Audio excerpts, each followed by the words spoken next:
Bab 195. Emang nggak ada emaknya? Mamanya dipenjara karena melenyapkan nyawa seseorang, sahut Daniel pelan. Alhasil hal itu membuat Brianna melongo, terkejut dan tidak jadi tidur. Dia antusias mendengar kisah Elena saat itu dan lupa kalau dia mau menelepon Albert hendak menggodanya. Dao. Albert masuk kamar dan bernapas dengan lega. Mengajak Dora sama saja membuat dirinya asma. Dia memandangi banyak paperback berisi pakaian-pakaian yang dibeli Dora untuknya.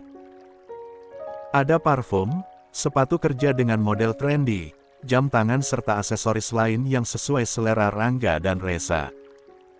Padahal Albert tidak membelinya dengan uangnya sendiri. Dora membelikan semua itu dan sedikitpun Albert tidak tertarik. Untung saja Dora tidak memaksanya masuk salon. Aroma wangi-wangian salon membuat perut Albert mual. Dia lebih menyukai aroma perpustakaan, aroma buku-buku tebal dan wangi kertas buku yang dibacanya. Semua barang yang dibelikan Dora teronggok begitu saja di sudut kamar. Sedikit pun tidak dia sentuh. Pintu kamar diketuk seseorang. "Den muda, jadi potong rambut?"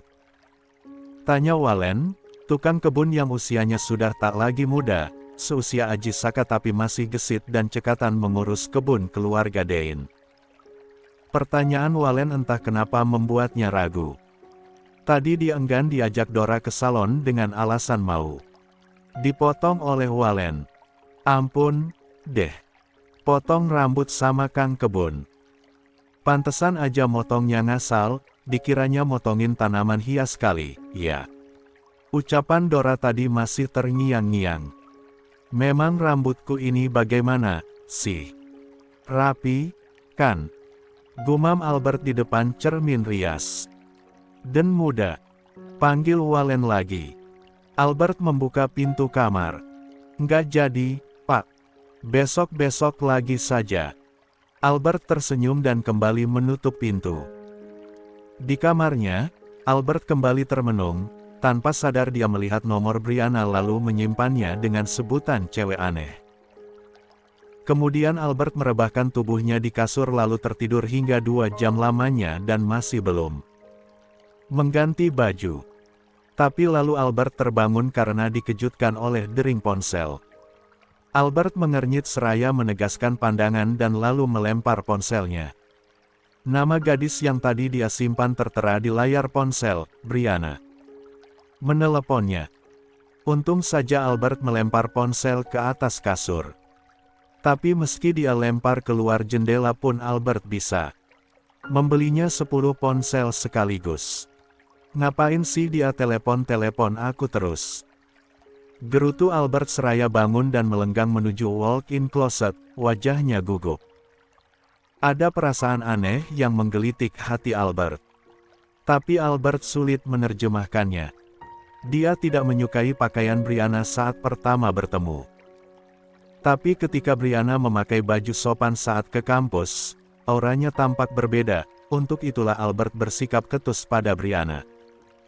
Dia tidak ingin tampak gugup dan salah tingkah di hadapan gadis itu.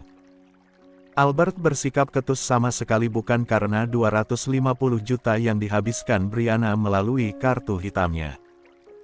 Entah apa yang membuat Albert membentengi sikapnya pada Brianna. Selesai mengganti kostum kerja dengan kostum rumah, Brianna masih belum juga menghentikan panggilannya. Tapi saat Albert hendak mengangkatnya, panggilan terhenti. "Om, mobilku ada di bengkel showroom brandnya, nih."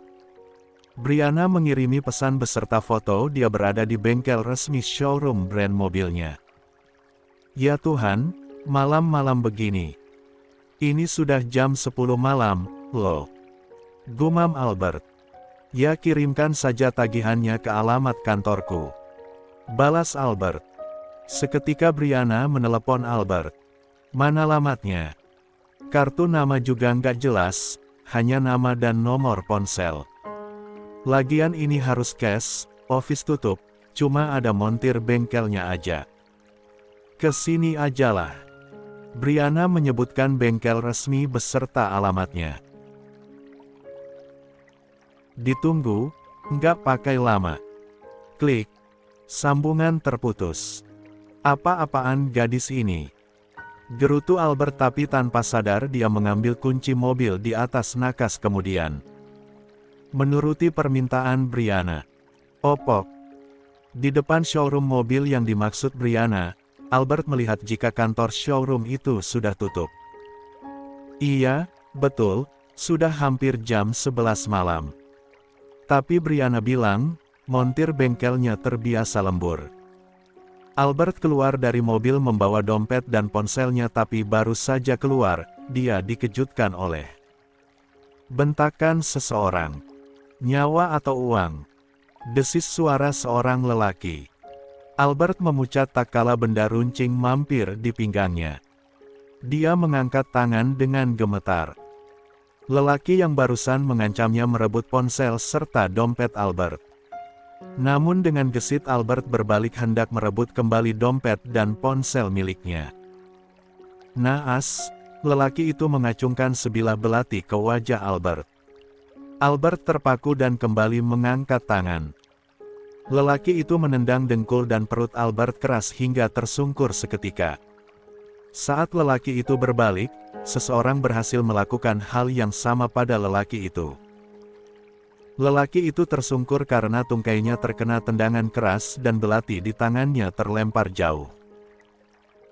Tendangan tak berhenti sampai di situ. Lelaki yang mengambil ponsel dan dompet Albert tersudut dengan mudah oleh serangan orang tersebut hingga memohon ampun dan lari tunggang langgang. Albert terkesima melihat kejadian cepat di depan matanya. Kau! Ringis Albert masih terduduk di samping mobilnya memegangi perut dan lututnya. Payah banget jadi cowok, ditendang gitu aja langsung deloso. Bangun! Tita Brianna seraya melihat ke sekeliling lalu mengambil dompet dan ponsel Albert yang tergeletak tak jauh dari mobil Albert yang terparkir. Albert berusaha berdiri meski lutut dan perutnya masih terasa nyeri karena tendangan lelaki tadi menurutnya sudah sangat keras sekali. Lembek amat jadi cowok. Masa ditendang segitu doang sakit. Duh, komisaris kayak gini. Nyetir mobil sendiri pula. Minimal pakai sopir dan bodyguard, gitu. Brianna malah misuh-misuh melihat Albert kesakitan. Tapi Brianna tak tega juga akhirnya, mungkin fisik dirinya dan Albert memang berbeda. Akhirnya dia menggandeng Albert masuk showroom mobil yang sudah tutup di depannya. Brianna tak tahu jika keringat dingin mulai bermunculan di kening Albert. Brianna menggandengnya dengan rapat, itu artinya mereka bersentuhan hangat. Padahal Brianna hanya bermaksud memapa Albert, tapi Albert belum pernah sedekat itu dengan gadis manapun. Brianna memapa Albert dan membantunya duduk di kursi tunggu lobi showroom mobil. Hanya ada beberapa montir dan juga satpam yang tugas malam. Maaf, ya, gara-gara aku maksa Om datang ke sini malah kena musibah, sesal Brianna. Albert melirik Brianna. Ada sorot kesungguhan di mata gadis itu. Albert melihat baju yang dikenakan Brianna. Tumben ini anak sopan pakai baju. Ya, tak apa-apa. Jadi berapa yang harus kubayar? Sahut Albert tanpa basa-basi. Tote poin banget, sih. Perutmu gimana? Tanya Brianna. Ya, tak apa. Berapa? Albert membuka dompet. Brianna menyebutkan nominal perbaikan bemper mobilnya yang sedikit penyok. Hanya sedikit padahal, tapi tetap saja mengurangi nilai estetik. Albert sudah selesai membayar. Lekas pulang, sudah malam. Tadi kenapa nggak transfer saja ke rekeningmu, ya? Gumam Albert seraya memasukkan dompet ke saku celana. Kalau transfer kita nggak ketemu, dong. Kedip Brianna. Albert seketika melengos melihat bola bening bermata lentik milik Brianna mengedip manja padanya. Sudah selesai, kan? Aku pulang. Terima kasih sudah menolongku. Albert beranjak keluar dari lobi. Sudah malam, Kau juga langsung pulang? Pesan Albert. Brianna tersenyum. Ada kali Om yang langsung pulang, hati-hati nanti ada yang begal lagi. Kiki Brianna. Albert salah tingkah mendengar ucapan Brianna. Di satu sisi dia malu karena sebagai lelaki dipukul seperti itu saja sudah jatuh tersungkur dalam sekejap. Tapi di sisi lain dia mengagumi ketangkasan Brianna membuat orang jahat tadi kabur dalam waktu singkat. Padahal dia spontan pergi ke showroom karena dia pikir Brianna sedang apa malam-malam ke bengkel showroom, lalu ingat jika pakaian yang dikenakan Brianna selalu minim bahan. Di hati kecilnya Albert takut terjadi apa-apa dengan Brianna, tapi malah dia sendiri yang kena begal. Tak diduga jika Brianna gadis yang tangguh. Om, pulang bareng, dong. Mobilku kan mesti nginep. Memangnya saat ini juga selesai? Pinta Brianna. Albert menghentikan langkah. Ya, pulanglah sendiri. Sahut Albert. Nanti kalau aku dibegal gimana? Rajuk Brianna masih duduk santai tumpang kaki. Albert tampak ragu. Tapi dia bingung jika harus mengantar Brianna pulang, itu artinya mereka akan berada dalam satu mobil berdua. Ya udah, deh. Aku mau pulang sendiri aja, bye. Brianna melangkah cepat menuju pintu lobi. Tunggu. Ini sudah hampir jam 12 malam. Ayo, kuantar. Ucap Albert akhirnya. Brianna tersenyum senang. Kenapa harus malam sih kesininya? Bukannya bisa siang? Tanya Albert di dalam mobil. Siang sibuk kuliah, jawab Brianna. Memangnya kamu nggak dicariin orang tuamu pergi sampai malam begini? Brianna tergelak. Dicariin, tapi mereka bosan dan hampir frustasi karena aku sering ngumpet-ngumpet clubbing dan pulang subuh. Albert mengernyit. Clubbing? Ke diskotik? Pub? Hem. Apa menariknya tempat itu? Bising dan penuh maksiat. Cibir Albert. Brianna tersenyum. Iya, memang. Tempat itu nggak bagus. Bising. Di dalamnya penuh minuman beralkohol, narkoba, lelaki dan perempuan bercampur di tengah hingar-bingar musik. Ada juga penari striptease. Belum lagi flirting dan berujung booking-membooking.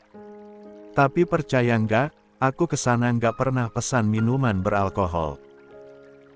Hanya senang saja mendengar musik DJ yang menghentak-hentak, tutur Brianna kalem seraya bersandar santai di jok mobil. Albert mengernyit. Dia tahu apa yang diucapkan Brianna hanya dari film yang dia tonton. Sekalipun Albert belum pernah memasuki tempat hiburan malam seperti itu. Knowledge Center dan museum lebih menarik untuk dikunjungi. Om, maaf ya, aku sudah begal kartu hitammu. Aku ganti uangnya tapi nyicil, ya. Ujar Brianna. Tidak usah. Jawab Albert spontan. Banyak, loh. 250 juta. Anehnya kenapa Om gak laporin aku ke polisi karena udah ngerampok kartu hitammu? Aku tidak merasa dirampok. Brianna mesem kecil. Aku sudah merampok uangmu, tapi Om gak masalah. Kalau misalkan aku mau rampok hati Om boleh, enggak? Seketika Albert mengerem mendadak. Untung saja keduanya memakai seatbelt. Ya, ampun. Anak jalanan jam segini masih keluyuran. Kasihan. Albert segera membuka pintu mobil. Kamu nggak apa-apa? Tanya Albert pada dua anak kecil yang terjatuh karena terkejut mendengar klakson panjang mobil Albert saat mereka menyeberang jalan. Nggak apa-apa, Om. Sahut kedua anak kecil berusia 9 tahun itu. Sini. Lambai Albert seraya mengeluarkan dompet. Ini buat kalian. Belilah makanan hangat lalu pulang. Jangan keluyuran terus, ini sudah tengah malam. Albert mengeluarkan 2 lembar uang berwarna merah dan menyodorkannya pada 2 anak jalanan yang berdiri di depan jendela mobilnya. Kedua anak itu bengong. Buat kami. Tanya salah satu anak. Albert mengangguk. Ambillah. Kedua anak itu mengambil uang di tangan Albert dan mengucapkan terima kasih dengan sorot mata haru. Terima kasih, Om. Lancar selalu rezekinya, semoga berkah.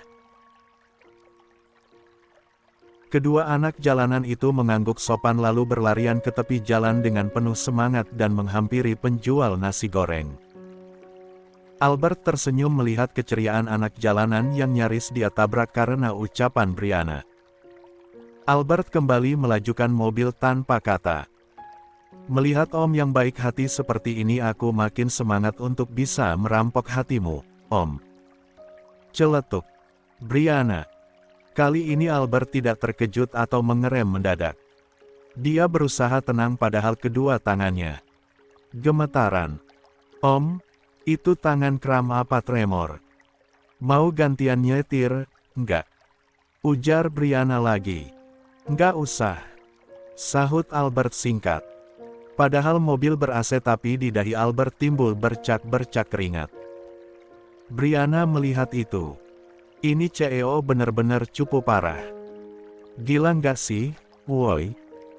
Hari gini masih ada aja cowok yang gugup pada di deket cewek. Bener-bener spesies langka. Jangan sampai punah yang kayak gini, nih.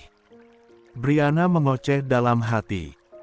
Brianna heran karena Albert tahu arah apartemen Daniel dan dia baru tersadar jika Albert pun menemuinya. Di kampus. Tunggu, Om. Dari mana Om tahu aku kuliah di mana dan ini sungguh arah jalan pulang ke apartemen kakakku? Oh, tahu saja. Jawab Albert singkat. Brianna mengerutkan kening. Jadi diam-diam Om mencari tahu tentang aku. Duh. Jadi GR gini. Brianna. Tersipu. Aku mencari tahu tentang kamu karena notif kartu hitamku. Perkara mencari seseorang adalah mudah. Bagiku. Brianna tahu siapa keluarga Dharma Wangsa. Tidak aneh jika Albert sangat mudah dan cepat melacak dirinya.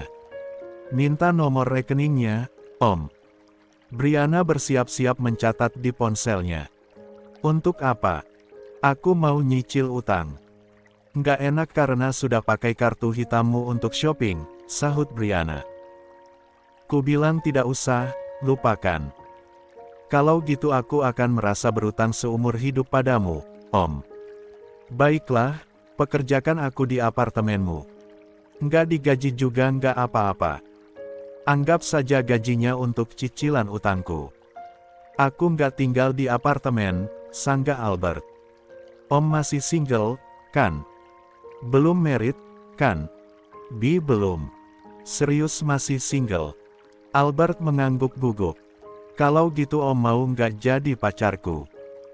Brianna gemas melihat Albert yang matanya tidak bisa fokus karena gugup. Albert semakin gemetar. Aku sedang konsen menyetir. Diamlah, jangan bicara ngelantur. Sahut Albert. Brianna bersidekap dan cemberut. Terus aku harus bilang apa sama kakakku nanti, malam-malam diantar om-om pulang. Aku nanti dikiranya abis check-in dengan om-om dari tempat clubbing, Om. Brianna pura-pura mengeluh.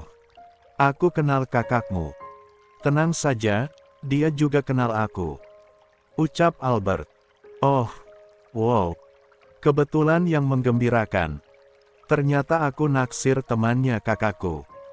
Celetuk Brianna. Albert semakin kencang melajukan mobil karena tak tahan dengan ocehan Brianna yang semakin membuatnya gugup. Jangan kenceng-kenceng, Om. Brianna menepuk-nepuk lengan Albert. Bukannya makin pelan, Albert semakin mengencang dan akhirnya sampai di apartemen tempat tinggal Daniel. Nggak usah masuk, di sini aja. Kakakku pasti sudah tidur. Bye, Om. Tengkis alot sudah mengantarku. Kedip Brianna di jendela mobil lalu melambai dan melenggang masuk lobi apartemen. Albert menenggak minuman di botol hingga tandas. Matanya sering kelilipan jika melihat Brianna mengerling manja padanya. Tak lama ponselnya berdering. Brianna meneleponnya. Om bisa nggak jemput aku besok buat pergi ke kampus? Mobilku kan masih di bengkel. Pinta Brianna dengan suara manja. Albert menegang. Dia tak menyahut tapi langsung menutup telepon serta mengubahnya menjadi mode pesawat. Albert segera berlalu dari depan lobi apartemen, sementara itu Brianna terkikik geli yang sebetulnya masih bersembunyi di jendela lobi melihat kegugupan Albert. Menarik sekali om cupu itu. Gumam Brianna segera melenggang menuju lift apartemen.